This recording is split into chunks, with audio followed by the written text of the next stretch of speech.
নমস্কার বন্ধুরা, আপনারা কি জানেন একদা সৃষ্টিকর্তা ব্রহ্মা আর ভগবান বিষ্ণুর মতো দুই মহাশক্তিশালী দেবতাকেও এক অদ্ভুত কঠিন পরীক্ষার সম্মুখীন হতে হয়েছিল।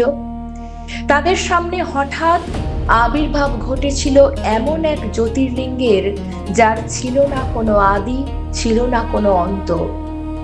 কি ছিল সেই জ্যোতির্লিঙ্গ?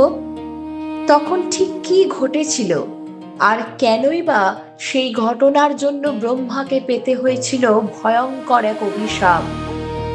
আসুন এই ভিডিওতে আমরা জানব সেই কাহিনী।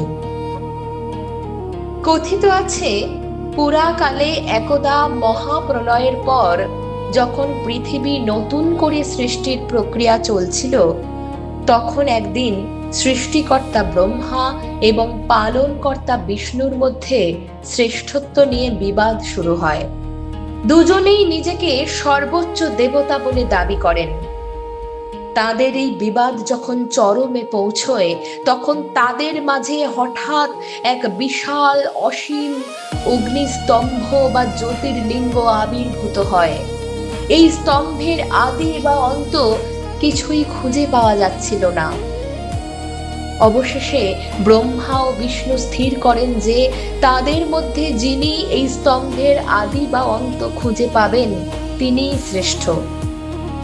তখন ভগবান বিষ্ণু বরাহ রূপ ধারণ করে মাটির নিচে জ্যোতির্লিঙ্গের তলদেশের সন্ধানে যান এবং ব্রহ্মা হংস রূপ ধারণ করে আকাশ পথে উপরের প্রান্ত খুঁজতে যান। যুগের পর যুগ কেটে যায়, কেউই সেই জ্যোতির্লিঙ্গের শেষ বা শুরু খুঁজে পান না।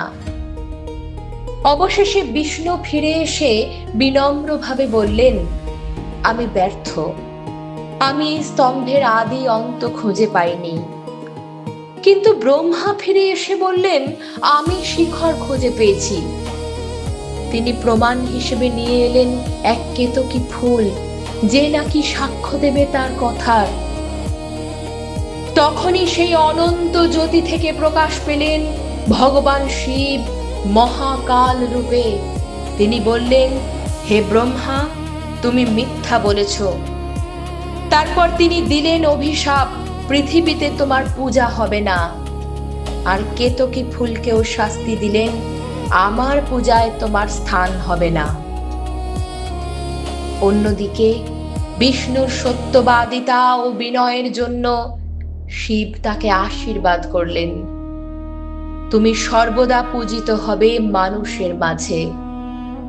এই কাহিনী, যা শিব পুরাণে বর্ণিত, আমাদের শেখায় অহংকার মানুষকে পতনের দিকে নিয়ে যায়, আর সত্য ও বিনয় ঈশ্বরের কাছে সবচেয়ে বড় গুণ। ধন্যবাদ।